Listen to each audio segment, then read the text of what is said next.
Have you ever stopped to calculate the actual cost of your talent leakage? Companies spend millions looking for and hiring the best people. But if your environment is inhospitable, you're just pouring water into a leaky bucket. Are you inadvertently pushing away your most valuable leaders before they even hit their prime? I'm John Hill, aka Small Mountain, founder of Adapted Growth, and today I'm joined by Andrea Mohamed, co founder of QuantumBloom, a company that works to improve retention for women in STEM careers. She isn't here to talk about the moral obligations. She's here to talk about the brutal economics of letting qualified people fall through the cracks. We're digging into the 30-year-old cliff, why 70% of women in STEM careers pivot out of that career by age 30, the CFO's language, how to translate soft HR metrics into hard dollars and cents that demand boardroom attention, in the mirror test, why fixing your workplace is a significantly better investment than just more recruitment. As a founder, you can't afford to treat culture as a soft metric. If you continue to ignore systemic friction in your organization, you won't be just losing people. You're losing the intellectual property and the competitive edge required to survive. This episode is your blueprint for building a talent magnet that actually lasts. Andrea, thank you for coming on the show. I'm super excited to sit down with you and learn more about your path. Before we dive in, can you talk a little bit about QuantumBloom and the work that you guys are doing? Yeah. Happy to be here. Thanks so much, John. I would love to talk about what Quantum Bloom is doing. We are trying to solve the root causes of why women are leaving career paths in STEM, so science, technology, engineering, math. The fundamental issue is that by the time a woman turns the age of 30, if she has a STEM degree, the vast majority of them have pivoted out. So you have about 70% of women by the time they're 30 are leaving and 20% leave in the first 12 months. And so that's costing companies a ton of money in turnover. It's women are not actually thriving in the careers that they thought they were going to be thriving in. They're not participating in the jobs of the future. Public doesn't benefit from having their diverse perspectives in developing the products, services, solutions that we all at some point consume or experience. And so there's a whole lot of primary, secondary, tertiary effects of not having these women stay in the workforce. And what we've done is address those root causes by designing a solution that includes individual development as well as system level change. We have 3 different offerings. We're about 2.5 years into being in the market. All those offerings are revenue producing at this time. It's addressing a problem that largely has gone unaddressed. We don't have a lot of competitors. The competition is do nothing.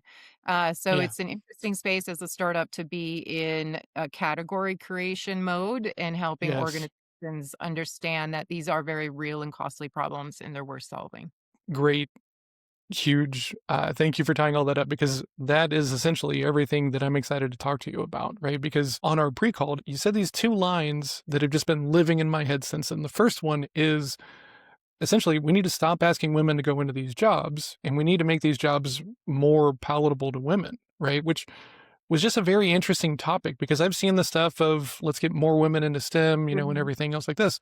But then if we're seeing these people leave, right? People not staying in these jobs, people not being happy, finding something else to go do, that is a beautiful kind of thing because I spend a lot of time trying to think about what is the symptom that makes someone become aware that change needs to happen, right? And it was super easy to just look at that and be like, well, let's go ask more women to put focus here and not really be paying attention to are we keeping women in these roles, you know? Yeah. And I've been thinking about that ever since our conversation. And then the other thing that you said that I have not been able to stop thinking about is you said this isn't a moral conversation, right? It just doesn't make sense for businesses to bring on people that have got these skill sets and not be able to keep and retain them. And all of that on top of the fact that this might be a problem that people aren't even aware of or thinking about Mhm. or seeing it in your perspective. I want to pause right there. How hard is it to get people to understand your perception of this gap and to look at it in the right way? Is that like an uphill battle or is it becoming easier? Yeah, I think we've had to learn along the way that what was obvious to us was not obvious to a lot of our potential customers. And so when we think about the so much investment going into supporting women in STEM, science, engineering from middle school, high school, college. It's like robotics programs focused on girls and young women. Like there's so much that's being done at the education level Mhm. to bring women into these fields. And then once they get through the education pipeline, they land in these inhospitable workplaces. And those workplaces are often saying the solution for the gap of women in technology or whatever is all about the pipeline and the education, which is literally false. It's that they are pushing these women out once they get them. So it's like you need to become a magnet for talent, fix your workplace, and then all that other work to bring people in becomes all the more fruitful.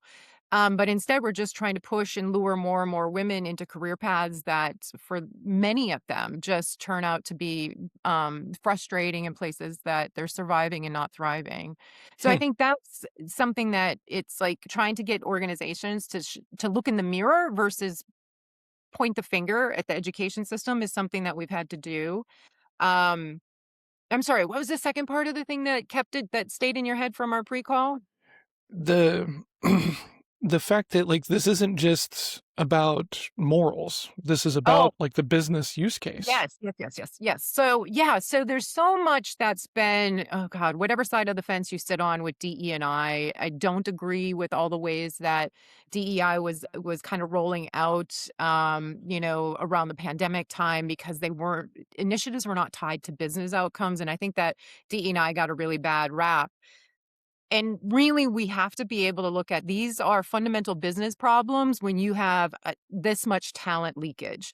And organizations need to start understanding that there is a real financial cost to women coming into your organization and then quickly pivoting out. And the cost of turnover is oftentimes sometimes between like 70% of someone's salary and 300%. If you are in a highly technical, say you're working for one of the big defense contractors, you're highly Mhm, technical, you have to be cleared to even be working in those spaces. It's like to replace you if you're somebody that's been an engineer working on the job for a top secret program for 5 years, like to get someone up to speed where you were and what you walk out the door with is really expensive. And unfortunately, it's like organizations, HR leaders, we have not yet started to look at these things from the economics, the measures that most of these organizations, learning and development, organizational design development, organizational effective, they have soft metrics. They're looking at mhm, things that are like engagement scores on the annual employee survey, and they'll look at turnover and who's leaving. They'll often code things as regrettable or not regrettable, which usually the way they code them, there's going to be a ton of bias because they're trying to work those numbers in their favor. And really, it's like all of that needs to be translated into dollars and cents. Because if you can bring a CFO credible argument into the boardroom where it's like, look, we're turning over 20% of our female engineers within 12 months of hiring them. And every single one of those people that we leave, we have to replace, and it costs $100,000 to get a new person in. And just to see another 20% leave at the end of that, when you start to put those numbers out there, and then you could say, okay, and we're going to invest X dollars in a program like QuantumBloom to be able to retain these women. mhm. And then you start looking at the ROIs, and those ROIs are sometimes 6, 7 times, right, the investment. And so we need a different language to talk about necessary talent, culture, development sort of solutions, and I just don't think HR is there yet, and we try to help them get there because we've actually built an economic model that helps them, translate all of their own data into dollars and cents that helps build a business case for investment. Wow.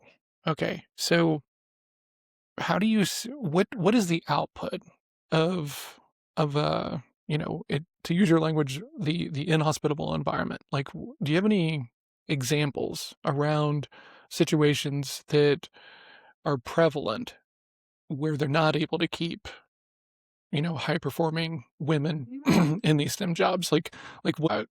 I like to make it as clear as possible, right? So Yeah. are there examples? Are there things to where maybe women who are applying for these jobs can be asking around these things so that way they can see it before they take a role that maybe tells them that they don't want to be in this lane? Yeah, I mean, I think oftentimes when people take jobs, they're looking at a couple of things. They're looking at salary, title, and logo on the building, right? Usually Hmm. those are things that they're looking at. They're not diving deep into the practices around, supporting women. They're not, they're just not tuned because they're focused on what everybody says is success, right? It's like how much you get paid and what your title is. So I think those are things that the university systems could do a better job of helping women really dive and have more conversations. Oftentimes, these women are being interviewed by entire panels of men too, right? Where it's like they Hmm. don't even have exposure to women, which for this generation, I would say they're going to start paying attention. So, but some of the things that actually happen, I mean, this is when we were early in starting QuantumBloom, I spoke to a mom who works at Microsoft, and her daughter was an aerospace engineering student, standout, led her or her school's rocket program. She was doing internships or like summer programs at NASA. Like she was doing all sorts of all the right things for a girl who loves STEM, right? Hmm. And she gets in the workforce and she was very much at risk for being one of these statistics where it's like within the first year, she was facing inappropriate behavior by a supervisor. She was noticing that she wasn't taken as seriously as her other, like the male early career professionals on her team. So there were things where it's like, and she was already considering leaving, Hmm. right? So she was like an enthusiast. She was like, wanted to be a, aerospace engineer, did all the things, and then got faced with this harsh reality of the way of work. Interesting. This is a weird question potentially, right? And this is not to try to sugarcoat bad behavior. How many people are aware of the friction that they're putting versus people not being aware? Yeah, I think that what I find is the vast majority of people are biased and don't know it. It's very unconscious. Mhm. There's always going to be those people that are just bad actors, but I don't think that's the majority. I think it's more and more subtle. And so I don't this is not about blame and shame. This is about helping to educate, helping to raise awareness, helping to have different, more sometimes crucial conversations so that you feel like you can bring these topics to the surface. And usually, what would happen is a manager says, "Oh my God, I didn't realize I did that." Mhm. And then the job is for that manager to know better and then to eventually do better. But oftentimes, this is all stuff that is just happening and no one's sort of bringing it up to the surface because people do not like difficult conversations. Conflict is hard. It's Mhm. vulnerable for a woman to say, "Hey," it's like, "I was in that meeting and I said that, XYZ," and everybody just sort of passed on and went to the next thing, and then 3 minutes later, Joe said the same thing I did, and it was the best thing since sliced bread. Do you understand that that's actually a dynamic that happens where women's voices are unheard and then get repeated by someone else, and that idea gets credited to the someone else, right? And it's like Hmm. many people who don't experience the problem don't even see the problem, For right? sure. Yeah. That's why, and I'm just kinda curious because it seems like one of those things to where a lot of it is happening, unintentionally, right? Doesn't mean that Yeah. it should continue happening, right? And people need to be developed and everything, but I was just curious kinda what the split was on that, right? But it sounds like most of it is unintentional, but Yeah. doesn't that I also like lead to, like, a lot of pushback of, like, "Well, this is just how we do it," or "I shouldn't have to change," or are most people fairly open to trying to change once you kind of show them the patterns and the signals? unfortunately, it's like sometimes I see and it's not exclusive that men are perpetrators of some of these biases. Women sometimes are Mhm. Yeah. perpetrators as well. But what I often see, and it's kind of disheartening, is that you'll hear men say, "Well, I have daughters who are in the workforce now, and now I see it." Right Oh, okay. now Yeah. I can't because they're hearing their daughters. And I Yeah. struggle with that a lot because I'm like, you have had women in your charge in your organizations. It's like we should not have to have a mother, sister, daughter, niece, cousin for us to care about these issues, but oftentimes those are the things that become the impetus, is that I see this now because my daughter experiences it. Um, 100%. yeah, and Interesting. so, I mean, and this is one of the challenges with the anti-DE&I space, is that we were bringing these conversations up, and they are uncomfortable, and Mhm. a lot of people felt blamed and shamed, which that I don't think was ever the goal, but it is about education and awareness that your lived experience may be relatively, unencumbered and smooth if you are a white cisgender male, whatever it might be, from the right schools and whatever, and for them to not necessarily have the empathy around that there is different lived experience. You still hear a lot too where it's like I'll hear leaders talk about, well, we're great at hiring women, and then, once she wants to have a family, all bets are off. I'm like, oh, killing me, right? Because it takes something that is just like a system issue and turns Mhm. it into a personal preference or a life stage, an event, right? Where it's like Yeah. I stop those conversations cold and I try and reframe them. I'm like, what if this is not a personal issue that we should be solving for, but rather a system issue? And maybe the question you should ask yourself, what is it about our work environment that this woman doesn't feel like she can thrive and be a mother? Right? Like, that is a much richer, better conversation to have if your organization is inhospitable to parents, right? And so those, because it's like, look, we need to repopulate the world. It's like women are going to keep having babies. The Mhm. world is still really set up for structurally that you have single earner households, that somebody's staying home with, and that is not the reality of families anymore. Yet work is still structured that way. Schools are still structured that way. So, how can organizations be really thinking about more flexibility, like the norms that they have? It's like, having meetings at 5:30 in the afternoon when you have got to pick your kids up by 6 o'clock. Otherwise, they will charge you X dollars every minute that you are late picking your kids up. Like, those are realities that oftentimes the moms are dealing with, right? That they are Mhm. still the primary caregivers. But here's the other flip side of this coin. It's like, they question like a woman's commitment after you have children. Men get sort of a boost after they become a dad. Women sort of fall behind when they become a mother. And it's like the reality is like I would give a mom the hard project in a heartbeat because moms get shit done, right? It's like you want something done, give it to a busy person that is Yep. efficient with their time, that where they're prioritizing. Do you know what I mean? It's like the moms of the world are running a lot of stuff, right? Because they don't have a lot of time, which means that every minute that they are on a task is more productive usually, right? Because it's like that's just the reality of their worlds. Yeah. Holy smokes.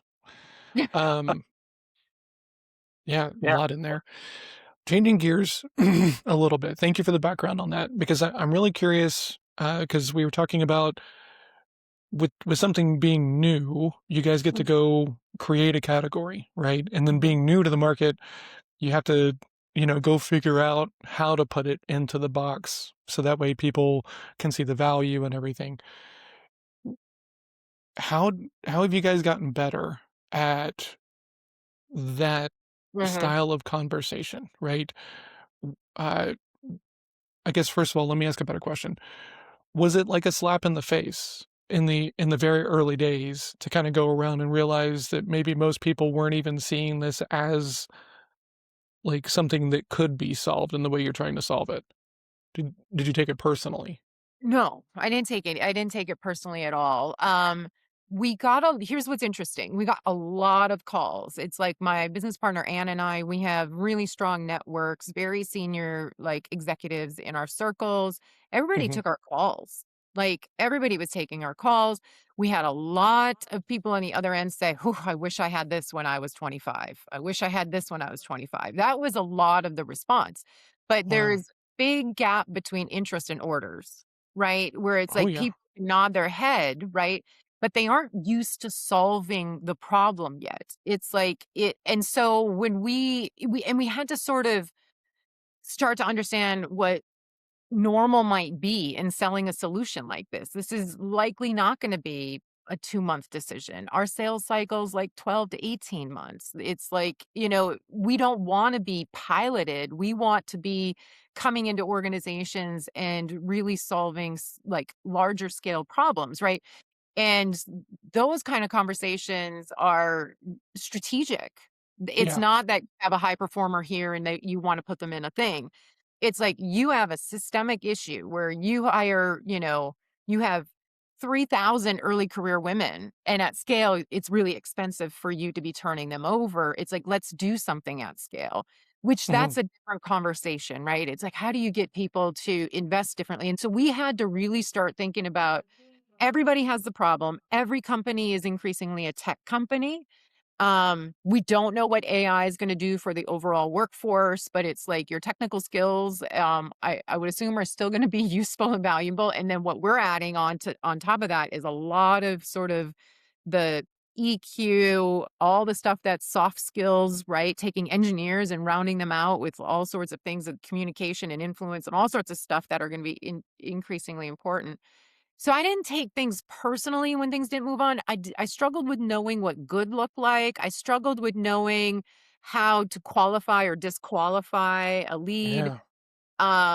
It's like I struggled with having great conversations with people who are like, "I wish I had this," and then they didn't go anywhere. And then you had to start to realize it's like, okay, if you're talking to HR leaders, they're a cost center, right? And these are not things where they just have an open budget item on that's waiting to be filled. They Hmm. are also dealing with all AI upskilling, reskilling, how it's going to reshape their business. They are also dealing with return to office, right? So they've got all sorts of priorities on their plate, and in a climate of blowback around anything that looks or smells diversity, right?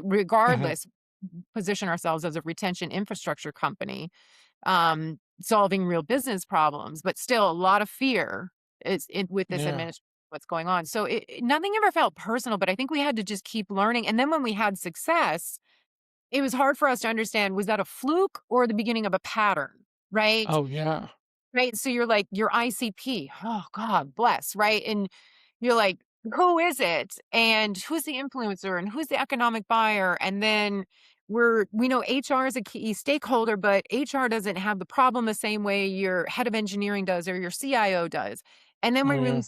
working on this positioning around the economics of it and opening people's eyes on that, and we built this tool that people could do their own economic modeling with their own data, and it was live for a year and not a single person put their own data into it. And then we're like, wow, I'm just going to make assumptions and I'll start putting your value proposition together for you. And so now it's like we're going in with the economic argument first, and we're being broader in who we talk to.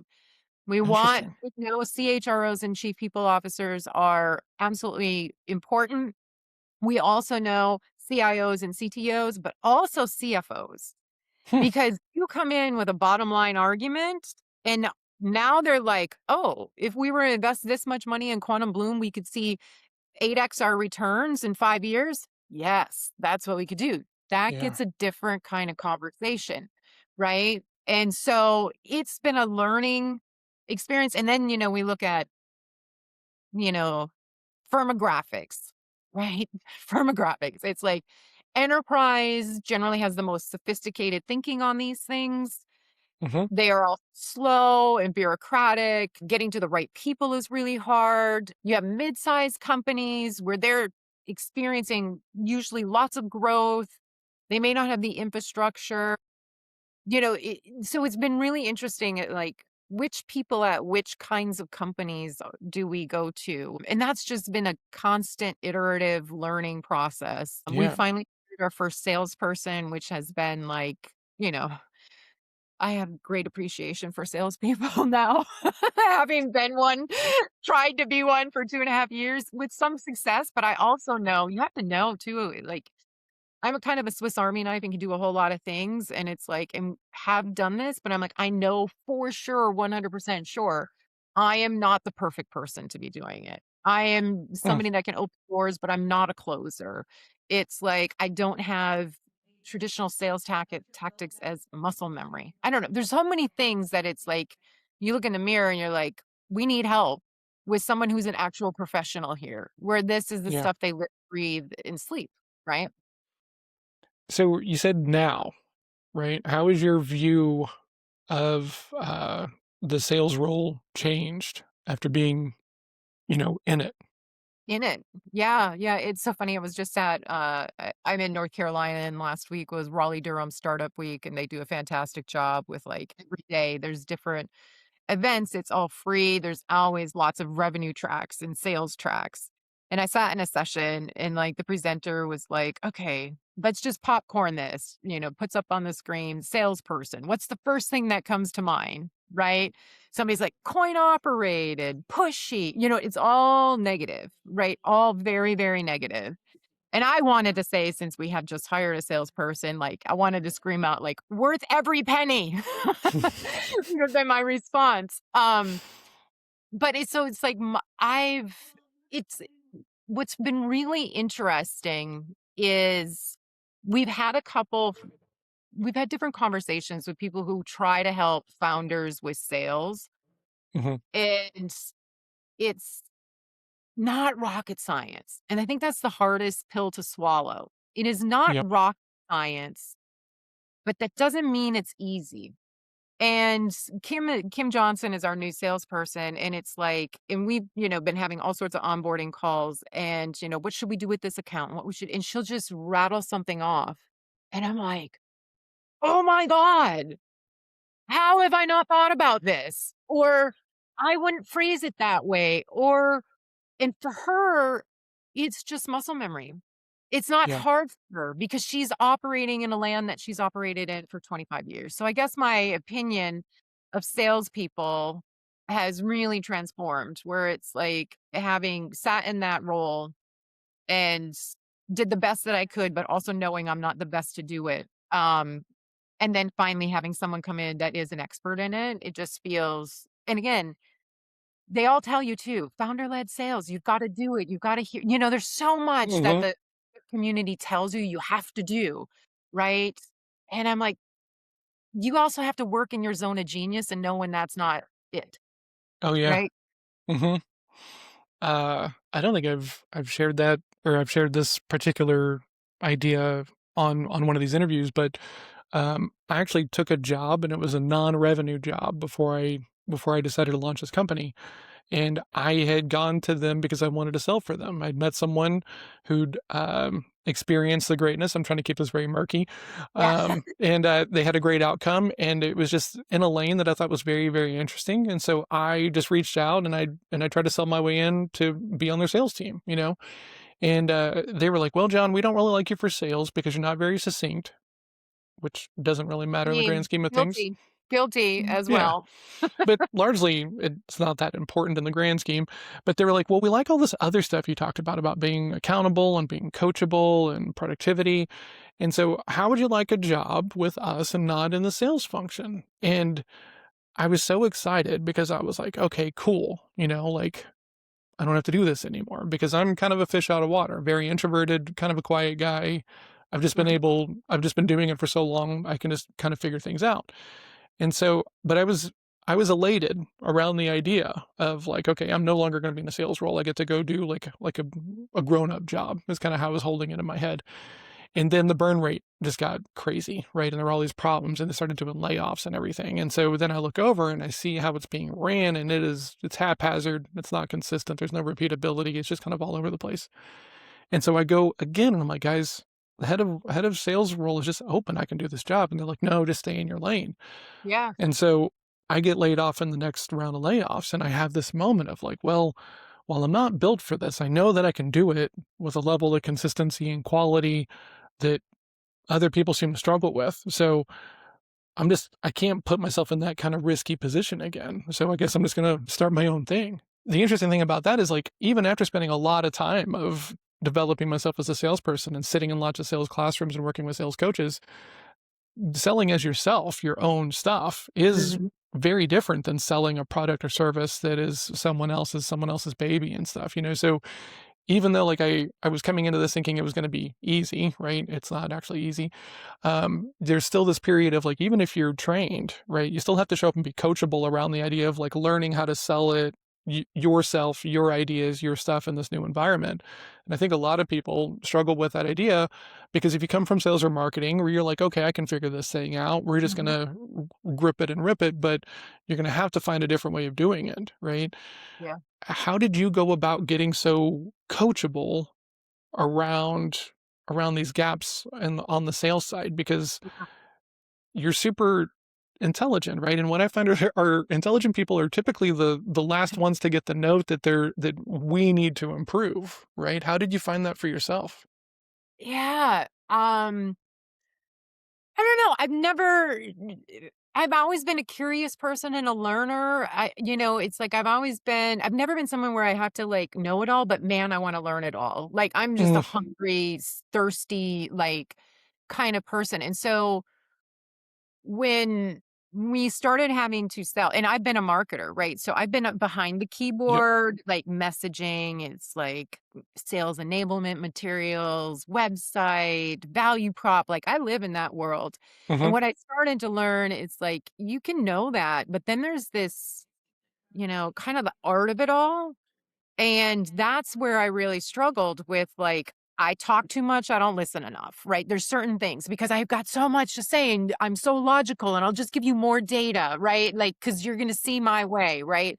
There's mhm, certain things where it's like and I'll look back now. It's so funny. I'll go look back at some of in my CRM of like old emails and I just cringed. I'm like, "Oh my god, my intro email was like a half a book."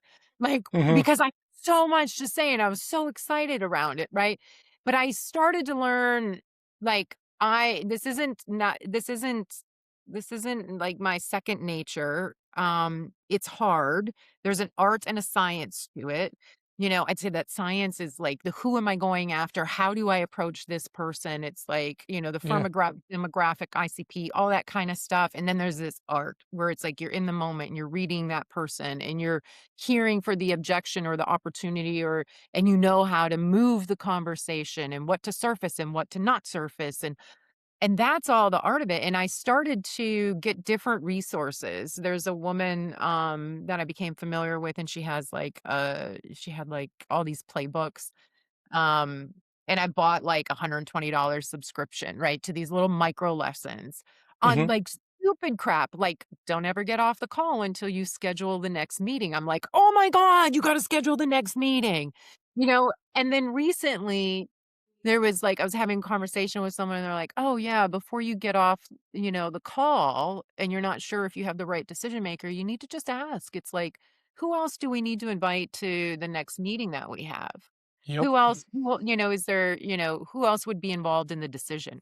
And you sit there and as an intelligent person who's been around the block a lot, you're just kind of gobsmacked that this is not what has crossed your brain at all to schedule the next yeah, call or see who needs to be in the meeting. So it's like we were going through and listening a lot to people and experts, and I was trying to consume it and to take these little tips and tricks and refine and personalize. Like I was very against doing any of this mass outreach, like automated AI crap because you can mhm, see it.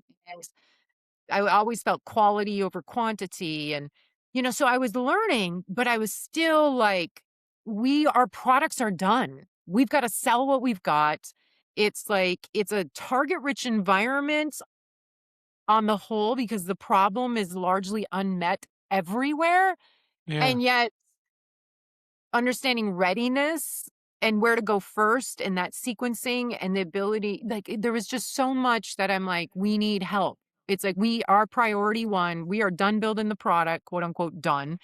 mhm, It's like it's revenue producing. All three of them are revenue producing. We have got to focus on we can either and here's the other thing we thought about. We're like, we can either bring in VC money that would allow us to hire sales marketing, like that's the phase we're in. We don't need to do product development. We got to do sales and marketing. And then we give away our power, right? Because you get a board and all of a sudden you've got a boss. And I yep, really don't want a boss ever again. Um, and like, and so my business partner Ann and I were like, okay, how are we going to do this? And it's like, do we gives a salesperson equity, right? Because to get a good salesperson, here's the other thing. Here was the harsh reality where it's like good salespeople are really expensive. And it's like there are Mhm. a lot of salespeople who have sales titles, and it's like, and they just move around from company to company, and they're not actually producers and closers. And then, so you really like that was a whole eye-opening world too, where it's like, how much work you got to give these folks to get them out of bed in the morning. And for the good ones, they command high salaries. And so we were in a position where we're like, okay, we can either bring in venture capital to help us scale, or we can give away a little piece of equity so that everybody, to a salesperson and bring them on the team. So that's what we ended up doing. And I guess being coachable is so funny. I was just telling my business partner, it's like, I hate being in classes, fitness classes. It's like I was in a sound bath that one of my very best friends did. And I don't even want somebody to tell me to go You know what I mean? To like breathe deeply in my nose, out my mouth, and say I'm like, I hate being told what to do. Hate it. Um, Except it's like when I know there's something that I don't know, right? I Mm, have enough humility, right? And so it was like I'm coachable, but I absolutely hate being told what to do. But it's like when I realize I need help, I am your best student. yeah, You know what I mean? So it's been really interesting as I think about this because I'm like, I hate a fitness class. I don't want somebody to tell me to like step up on the block or to do this or to say "Om." And it's like, because to me, those are all things where I'm like, none of this matters. Why do I have to follow the rules? Um, yeah. but it's like you got to have enough humility to know what you're good at, what you're not, how do you work at the top of your license? What are the things that only you uniquely can do? And Kim, for us, it's like she's uniquely positioned to do sales for us. That was an easy decision. I love that. I love the appreciation, right? Because I think a lot of people, they can appreciate the revenue that a good salesperson brings. I think most people don't appreciate the craft, right? And the idea Yeah. that it's art and science, right? I used to way over index on the science side of it. And then I started to realize that the art of it is really how you make the massive improvements of it, you know? Yes.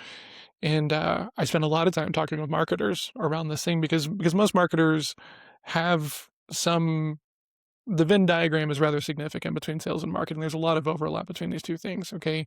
But the thing that I talk to everybody about is the difference between most people would be able to write a funny movie. Most people are not even going to try to be a stand up comedian, right? And that's where the non overlapping part is, right? You have to Yes. go fail Yeah. gleefully in front of people and not take it personally, right? And then learn to improve off of those failures, right? And volume is one answer, but choosing how we broadcast, choosing the questions that we ask, choosing do we qualify at all or do we try to let everybody in? Is it, all these things that we're Yeah. talking about here don't really get discussed until someone really appreciates like the art and the craft of sales and not just Yeah. like, well, can you bring in revenue? Yeah. I On would your mix for sure on the science side too, because I'm Mhm, an analyst. So one of the things I did really early on, because I'm a dork, is I was like, okay, we got to figure out which companies have large populations of women in IT and engineering. And I had LinkedIn, and I know what I'm gonna do. I'm gonna get the Fortune 500 list. I'm gonna do some queries. I'm gonna understand what companies work in high tech environments in the United States of America. And I'm going to go look at the insights that are on LinkedIn where I can see how many employees they have, what their median tenure is. It's like how many engineers they have, how many IT professionals they have. And then I extrapolated from that where it's like, okay, IT professionals are roughly 25% women, engineers are roughly 15% women. So then I would do the math on that. And then I'm like, okay, proportionally, how many of these are, say, women under 30? And when you look at 68% of women with STEM degrees leave STEM jobs by the time they're 30, you're going to say, okay, the vast majority of these are probably early career because they bleed out as their careers go out. So then I applied a number to that. And then I'm looking at like, okay, how big of an early career female talent pool do they have? I yeah. have a spreadsheet, John, with 1,400 companies where I hand entered something like and calculated, it's all not hand entered because some of them are calculated columns, but Yeah. there's 20 columns of 1,400 rows that Yep. I was so dorked out in the beginning because I'm like, I learned something here where it's like, we've got to go figure out how to make sense in this target rich environment on where to go first. And like, and then I started color coding it. I'm like, okay, these companies have very short median tenures. So they're turning people over fast. The economics of it are real and they have a lot of women. And that became we got to, like, a list of 90, right? And Oh, then wow. working on pitch decks, which we never actually pitched because we never went and got venture capital. But it's like I'm like, "We need to know our TAM, SAM, SOM." And I'm like, "Oh, I know how to do this." I'm like, "If I could like, the total addressable market is all of these companies helping all of these women, right? Here's the giant dollar, and if we captured this much of the market." So I took all those numbers because I knew how many early career women you have approximately, and then I just assigned dollars and built, like, TAM, SAM, SOM estimates off of that. But I love that. I Yeah. love into the data, you Mhm. know? So W that's where I feel like I thrive, and having For very sure. unstructured conversations like this, where I can just, like, be on a riff rather than I Mhm. have a goal where I need to make sure the right person's in the room and we're moving this conversation. I struggle with that kind of structure on what good salespeople do, literally just by their own like, it's just how they operate, right? They know exactly how to make that happen, and it doesn't feel forced, right? Yeah. It is so funny 'cause, hearing you talk about that, I'm just teleported back like a decade ago, and, we had just done personality assessments, me and my business partner had, and he'd been working with the coach for a while. I'm new to working with the coach, and whenever he was like, "Hey, you should go get a personality assessment," I was like, "I don't need this to sell for you," and he's like, "If you don't do this, we're not gonna work together," and I was like, "Fine, Right. your money." So, I go out and I get to do DISC, and I Mhm, come back as a C personality type, so very engineering, very nerdy, right? mhm. And, it was so beautiful because I went back to my business partner and I was like, "Okay, here's who I am, here are the results and everything," and he goes, "Oh, you're probably feeling some pressure that you have to go learn everything you can about website development," and I was like, "Yeah, I gotta go learn it inside and out," and he goes, "We can't do that." And it was one of the most empowering and important conversations of that business partnership because he was able to see where I was going to get stuck, right? Because ultimately, right, when you're knowledge driven, right? Well, let me just go build the case so that way you have to listen to me. You can Yeah, have a great transparent problem, right, that fits a use case and still have people that are like, "Well, that's not how we think about it." And so getting to that place of like, let me go find people that are interested in this conversation and not go mhm, build the data and the use cases because ultimately you can still find a reason that my data doesn't actually make sense for your situation. But if I find people that are open to hearing me, then we actually get to build the data together, right? And it's a yeah, lot easier to get people to opt into it. But hearing you talk about the spreadsheet with the filtering that you thought makes sense, right? In the beginning, we don't know what actually makes sense. We just have our ideas and they come from our experience. And, that's where we have to be deep enough in it to actually go out and figure it out. Now, I'm curious because you said this a second ago. You talked about qualifying. What is the most unique thing you ask to determine if someone is qualified to work with you? I I'm speechless on this because I am so unstructured, like, I have never had one of the challenges is, like, we never got to, like, the playbook, right? Oh, Because okay.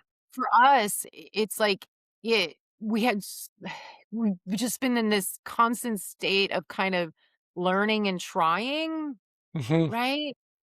Um, and so I mean, and if I think about like our most successful sort of sales, and it's like I've been relatively successful. It's like we have some big logos. Hmm. Our big client is a top 10 global pharmaceutical company. And I don't think there was one thing that I asked that qualified it. I think I was very relational. Hmm. Um, I mean, she's on the C-suite, like, so she was clearly qualified from, like, a position of power and authority. Sure. But I've been really surprised that that doesn't always translate. So, like, we very early on had like CIOs, CTOs. We were filling our first cohort. It's like, they're like, we're going to put in X number of people. And we're thinking these people are qualified. And then they would loop in their HR partner who would actually have to administer some of this stuff. And they would be like our counterpart on, identifying individuals and blah, blah, blah, and onboarding and all Hmm. this stuff. And then it would go to die. HR would kill it. And so you thought you had it. And so we've had to continue to like understand that there is, quote, a buying committee, Yes. that 100%. people, right? So qualifying in what role. And it's like, and I don't think we were good at saying, this is an influencer, this is an economic buyer, this is a this. And again, this is the stuff that I needed a professional. I need a professional to walk into the room. It's like the professional has entered the chat. Enter Mm, Kim Johnson. You know what I mean? yeah. Where it's like, can look at all this good, like, relational energy we've built with customers. It's like, we were on a call today and I was like, and we have a CRM and we brought in, the structural pieces and parts to run sales function. And we created categories for like our funnels. But I really, it's like prospecting qualification. Where are they? I don't know. I don't have strict rules on that. Yeah. And I'm joking today. And I said, I have been talking to that customer for 425 days, 425 days, because I know that. And it's like, we might finally be cracking. And that customer I've been talking to was a vice president. Hmm. And we see each other or meet quarterly, right? And so it's like, and then also, here's the other thing. We are a very small company talking to very big brands. Hmm. Understanding that big brands rarely take chances on little companies like ours, right? So you have to Yeah. understand that big brands are used to working with other big brands. They're used Oh, to yeah. working with established whatever. So then you're like, what's the appropriate amount of time to nurture this thing? When do we have enough credibility? What are they waiting for? Here's the other thing. You need people on the other side who are willing to have longer term returns. So we are not promising big impact and outcomes in 3 months. We're promising that you're going to have higher retention in years 3, 4, and 5 of your early career female professionals. That helps us. And I had a CFO recently tell me, he's like, you have to think about, does that buyer have a 3 to 5 year time horizon on what they care about? Because most 100%. organizations are quarter to quarter, maybe year to year. And you're looking for the strategists, the thinkers that are thinking long term that have that runway. So then that CFO is like, you can't be working with like Hmm. companies that have been bought by private equity and they're you know 3 or 4 years into that arrangement because there's only 3 or 4 years left, right, Yep. where they're expecting the return. And I'm like, oh, that's so smart. I'm like, yes. It's like, and then you start shifting, okay, back to enterprise because enterprise has those longer term horizons. They're more Yep. mature. They have the runway to go with you. And then you have everybody operating in the world of what's in front of my face right now. And you're saying, hey, we want to make sure that, you know what I mean? So it's like all of these things, like what's reasonable, that's been one of the hardest things is like, what's reasonable? What does good look like? How do I calibrate myself? Is it normal to have an account that you're talking to for 425 days? Right? And I don't It's a know what's lot. normal. Yeah. I don't You know. know, Here's the and thing, but and maybe it pays off, right? And because now it's like I'm getting to, and this is a very large company, I'm getting to the CIOs, like head of HR. But it hmm took, and I'm like, did it take us having more data that our stuff works? Because that's the other thing. We're like measuring the impact and outcomes for every participant that comes through QuantumBloom's quote unquote virtual door. It's like, we need more of an evidence base. We need more case studies, right? Because our solution is like not flip a switch. It's hmm for people who will want to do the long game. And so we have to be in it for the long game. Oh, exactly. Yeah. Um, I love this conversation, and not to get too much in the weeds about the sales stuff, right? That's just the place where I hang out. And one thing that I would invite you to do, right? I love that you're spending this time to kind of pass the knowledge. One of the things that I spend a lot of time talking with my clients about is the curse of knowledge, right? The things that we've done for so long that they become instinctual. Okay.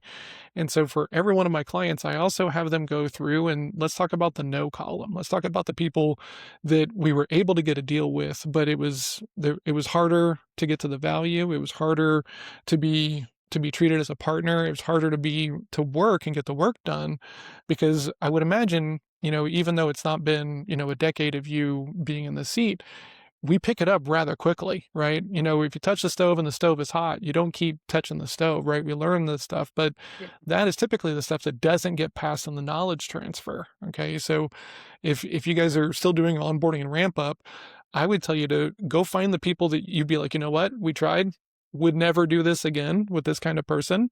So that Yeah. way you can start to pass that knowledge because I call this the sniff test, right? Like you would smell bad if you were close enough to it, but if you're not taking these calls anymore, you're not going to be able to like be that close to it anymore. So this person needs to know that stuff, right? Yeah. Otherwise, they're going to bring on some people that aren't quite of aligned, and then it creates friction. And, some of that could have been bypassed if we did a better kind of knowledge transfer to the new salesperson. Does that idea make sense? It makes total sense. Today, we were literally it's like my business partner, Ann, and our new salesperson, Kim, and this other woman that Ann had met who's worked across the state of North Carolina selling into technology organizations, Mm, like offered to have a conversation with us. She's been an enterprise salesperson for a long time, and Ann and her had hit it. So it was just like a biz baz sitting sure. on a virtual call. And it was so funny. She was like, oh, she's like, I think universities really would care about where their women are landing or not landing. And, they might be good sort of conduits toward blah, blah, blah. And I was, it was taking everything, and I let her finish or whatever. And I'm like, universities love us. And they have no money, and their relationships with employers are at individual recruiter level. They are not strategic, right? So the relationship and the pathways and the conduits to the buyers, they just have no influence. They understand the problem. They're concerned that they're going to graduate these women into employer spaces that are not great for these women. They worry Hmm. about these women be coming out of engineering school thinking they're going to have advancement and development dollars coming from these engineers when they make it as great donors back to the school and they're no longer even engineers and their affinity toward engineering fizzles, right? So they care, like universities care where their graduates end up and that they continue to pursue and they continue to advance the field and all this kind of stuff. But they have no checkbooks and they will take all your calls. Hmm. They are amazing, and I Hmm. spend a fair amount of time at universities. I was at Dartmouth speaking on a thing on Monday. It's like I went to Duke. It's like I go back and give back to Duke and share all my thoughts. Anybody gives me a microphone, I take it. It's like, it's like taught there's like College of Natural Resources at NC State. They've started to engage me a little bit, but mostly that's because I'm doing community building. It's not like I'm expecting there's gonna be sales out of that. And so and what Yeah. I said on the call, I said, "Look, I said, universities, they're in our ecosystem, they care a lot." I'm like, "Economic development organizations care a lot, and you will have amazing strategic conversations because they understand this problem, they understand the ecosystems on why these problems exist because they're, like, broad thinkers." I'm Uh-huh. like, your workforce development people, they are going to absolutely understand all of this. It's like I was having conversations with the National Science Foundation, and it's like, and I just reached out because I felt like I need to influence the influencers because they're putting out report after report that we have a stemmed pipeline problem, right?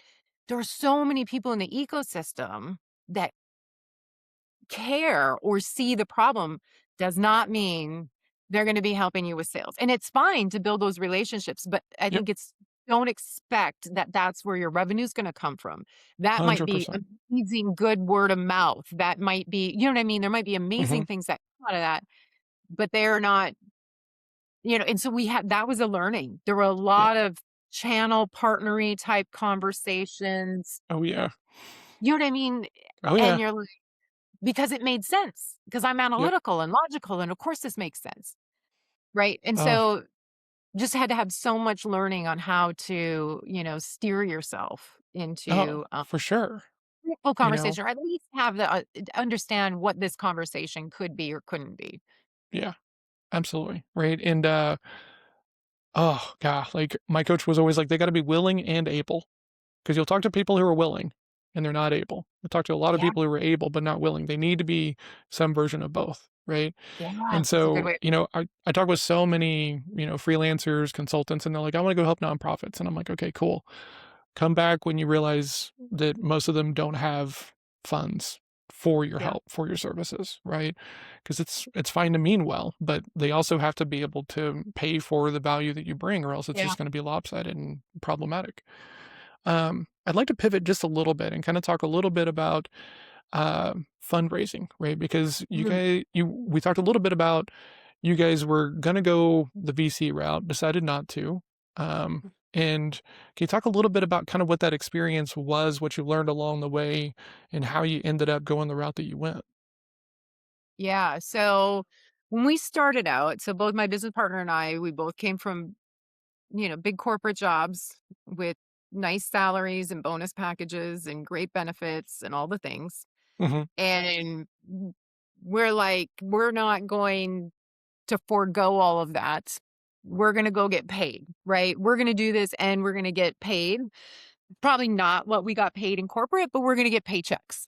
mhm, That was our original intent, right? And we're going to raise the money. We're not going to be draining our, bank accounts and mortgaging the house and all the things. Like that was our original thinking. And so we started and we had some friends and family kind of conversations with people. We had some people who, like, we felt that, is like I had actually a good friend of mine, she's like, "I'll write you a $50,000 check. Just I'd write it for you personally because I know you, Andrea, and what you can do."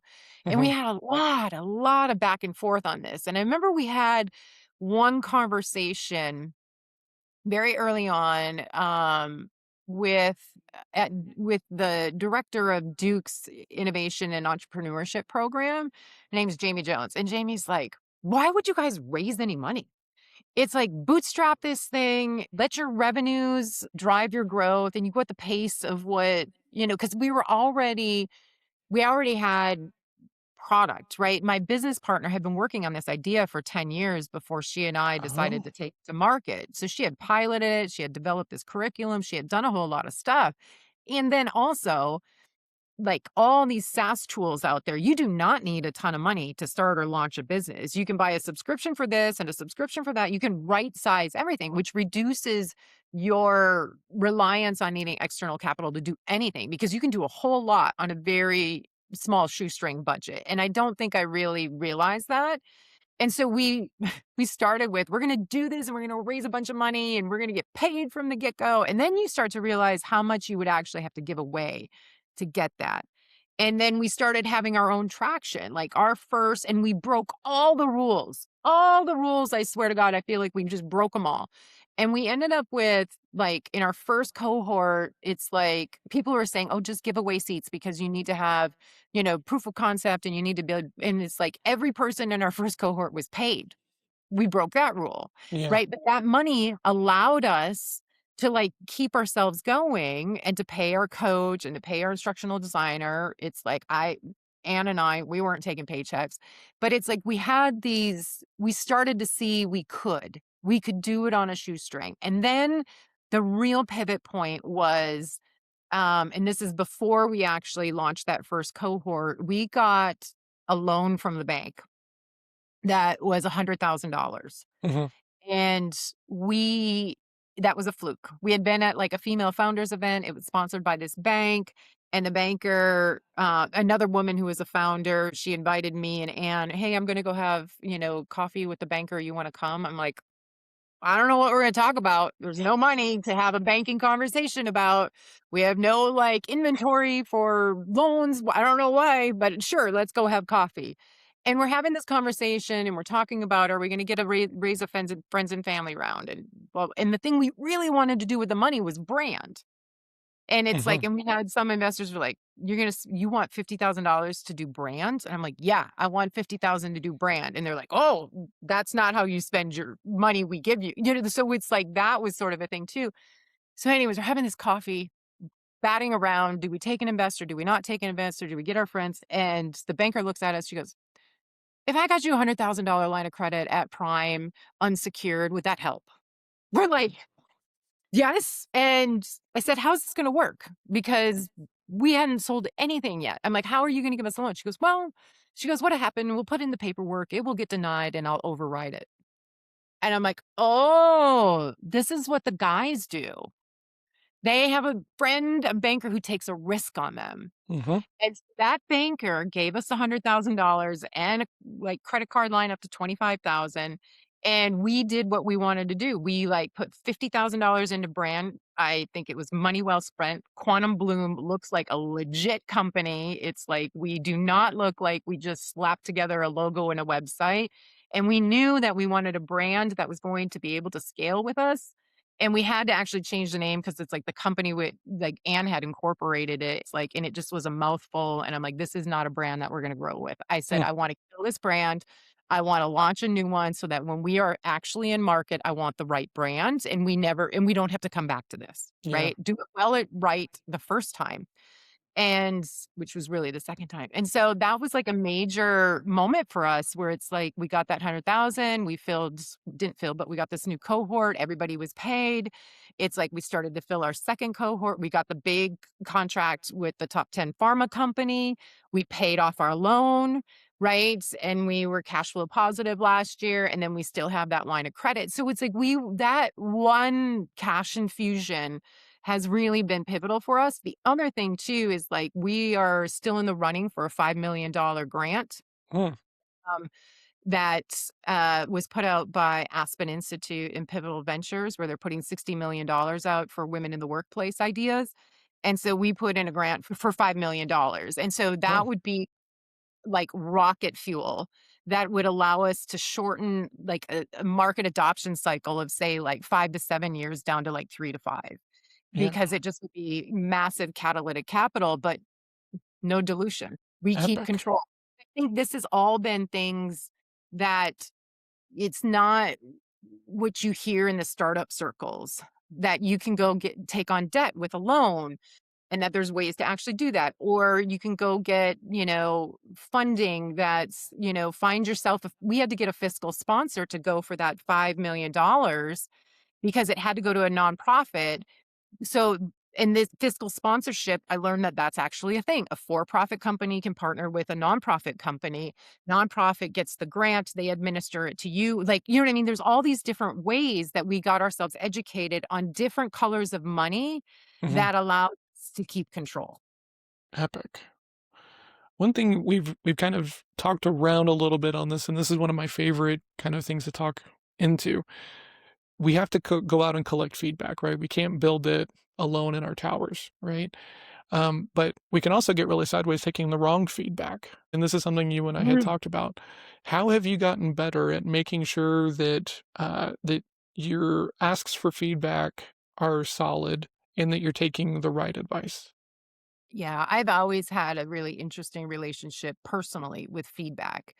Um, because I think it assumes somebody else knows more than you, which is a risky assumption. You know your business better than anybody does. Mhm. It also feedback is often patterned. It's like when you look at the entire VC startup world, there is an entire language that's intimidating as all get out.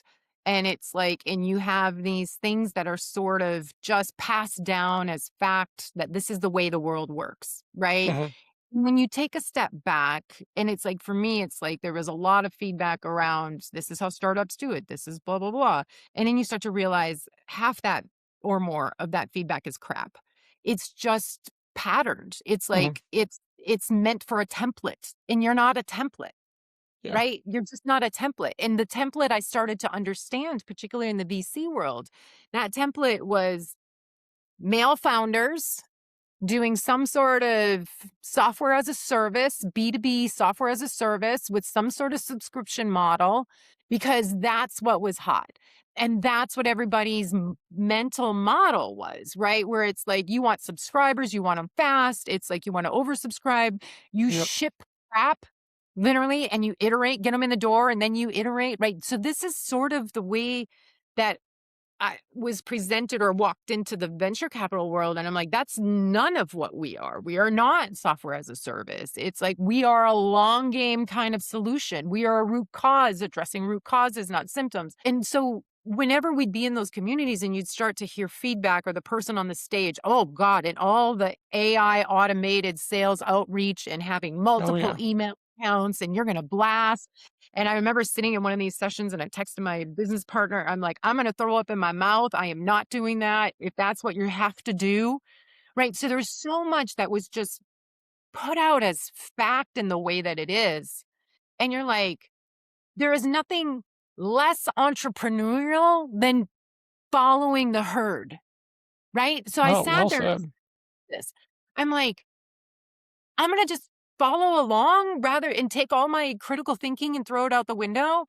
And it's like, and so when feedback and whatever advice would come, we really started to say, through what lens was this given? Do they understand our business? Do they understand the problem? It's like, do they understand that we're creating a category that we actually have? Our competition is do nothing. Like that is Hmm. the biggest competition is do nothing, right? That you have to bring your market along because to be an entrepreneur is hard. And it's like to be a category creator is really freaking hard. So I'm like, do Yeah. they understand that we need like to establish an enormous amount of credibility to even get the shot at, right? That we are not going to, you know what I mean? And so there was these really interesting things that we had to learn in the VC world and in the startup world that we had to decide, are we going to take that or are we going to leave that?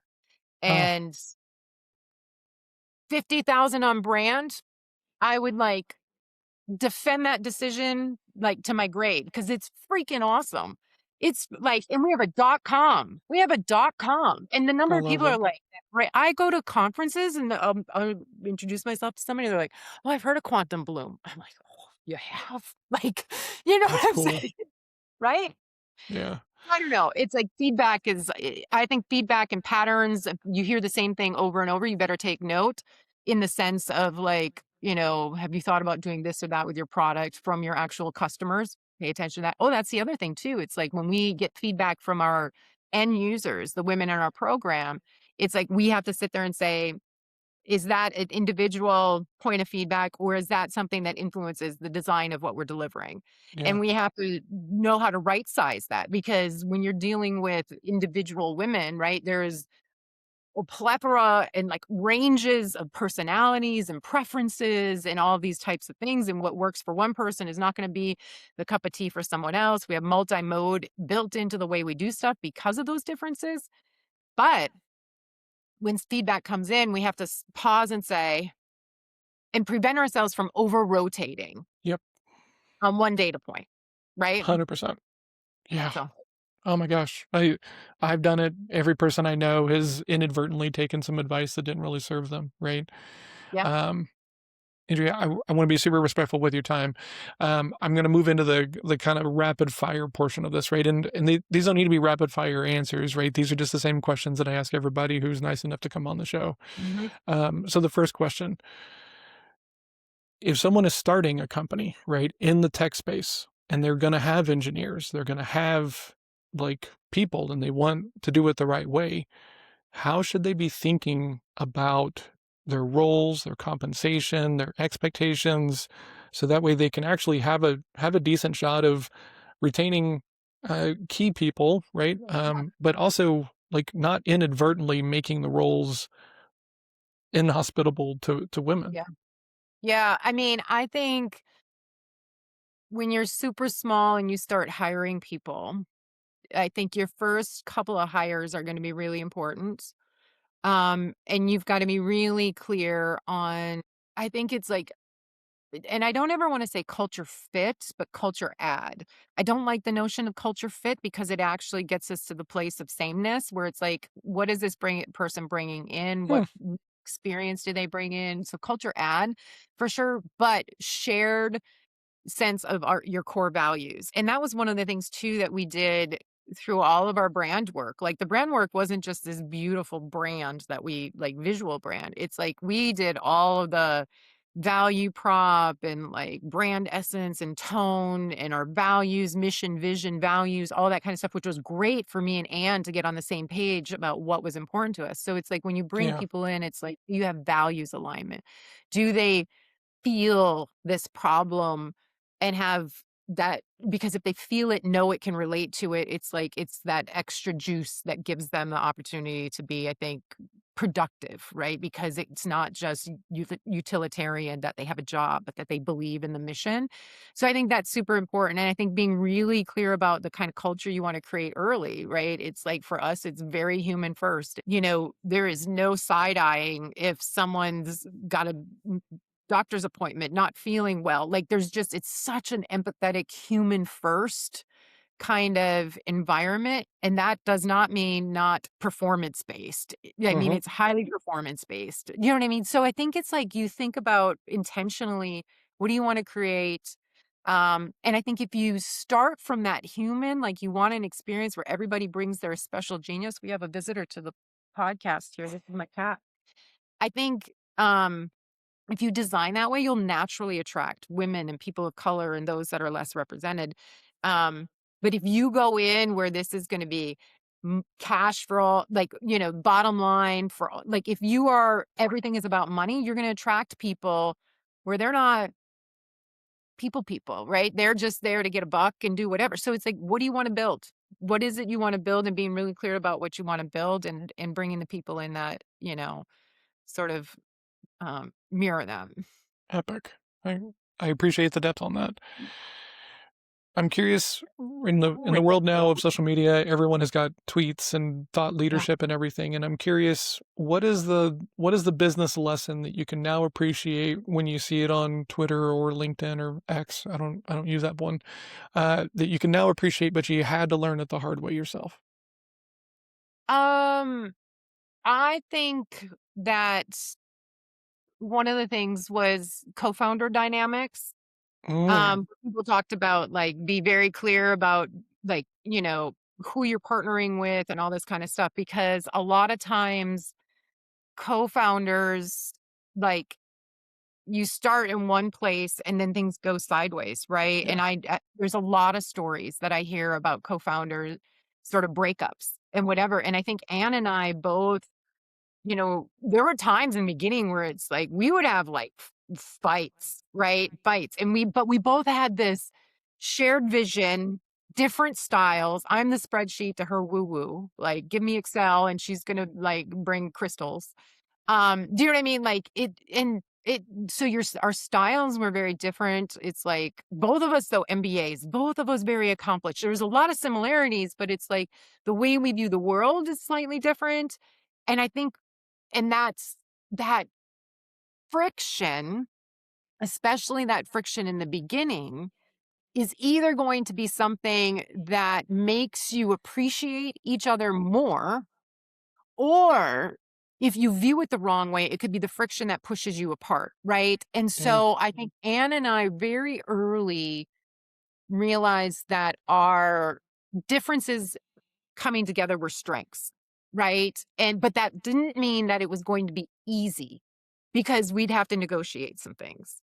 Um, and we had to learn each other's style. And it's like, and we're like, it's kind of like a marriage where it's like we made a decision and we are 50-50, which is also breaking a rule that many founders kind of say, right? It's like, and we have a carve out for her because she spent 10 years like doing stuff in the beginning, but it's like from a decision making perspective, it's 50-50. And that was really important to us too, because we didn't want either one of us to hold power over the other. Because as soon as you do that, yes, you may be structurally able to make decisions because someone has ultimate decision authority, but it immediately marginalizes the other person, Yeah. right?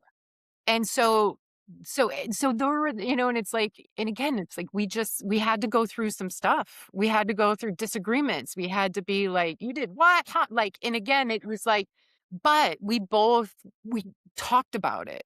It Hmm. wasn't went off and festered. It's like we would bring it to the arena and like figure it out. And both of us are very intelligent And it's like you'd hear this argument, and it's like, and then you'd be like, "Ah, I understand." You know what I mean? Yep.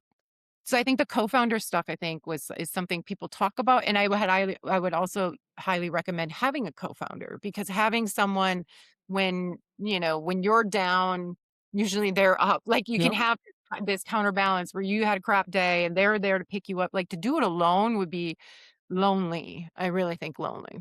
Epic. I most bands break up, right? Because it's very hard to do something creative with other people for a long period of time.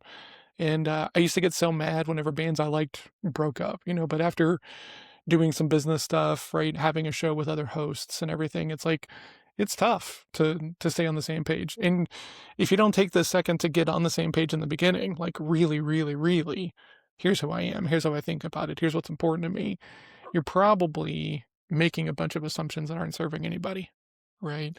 Yeah, So, and we'll go through these little points of friction where it's like you feel out of sync, maybe your paths aren't crossing, like you're each in your own world and you're experiencing because you're just working and doing all the stuff. And there's been times where it's like, she's like, I need FaceTime.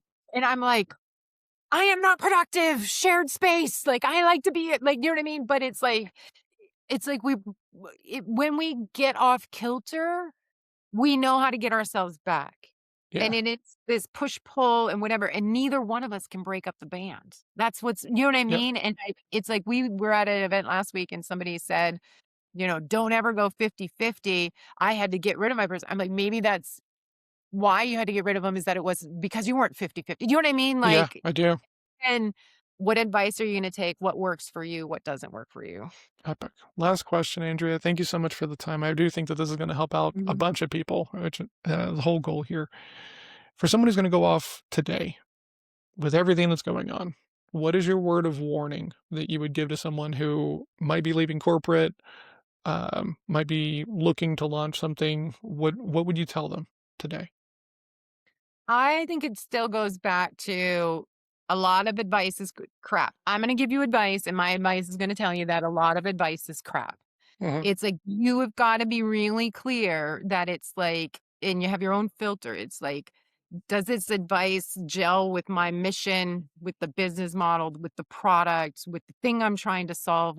Do they actually understand it? Because advice is cheap. And unless that advice is really coming from a place of understanding and knowing, it might just need to go in the trash. And that confidence when you're a startup founder is hard Yeah. because but it's also so entrepreneurial that you're Hmm. going against the grain, right? So it's like they want you to be sort of the outlier and the break the rules and the disruptor, but then you get into it and they're like, fall in line because here's what you're supposed to do. It's like, that's not even entrepreneurial for me to follow the rules. I'm going to Hmm. color outside of all these lines, right? And so, but that's a really interesting space where it's like, go chart your own path, but now I'm going to give you this rule book that Yes. may or may not apply to you. Here's the one thing you need to go carve your unique own individual plan. Let's think about that for a second. Like, it kind of doesn't make any sense. Um, well said, Andrea. Thank you so much again. If people want to come hang out with you online, they want to figure out what you are doing at Quantum Bloom, they want to take a deeper look, where's the best place for them to come check you out online? Where do you hang out? I'm on LinkedIn a lot. Okay. It's like and also that would maybe be a second piece of advice. If you're not active on LinkedIn and you want to be a startup founder, it's like it's a good place to meet people and it's Yeah. like build relationships. It's been, really incredible over the last couple of years. So I'm online. I'd say that's definitely the best place. We'll put a link to your LinkedIn in the show notes so anyone who wants to come learn more about you and connect with you can. Andrea, thank you so much for doing this. I really appreciate the time, and I hope you enjoy the rest of your day. Thank you so much. This was a blast. Thank you, and have a great day. Talk soon. Thanks. You too. Bye bye.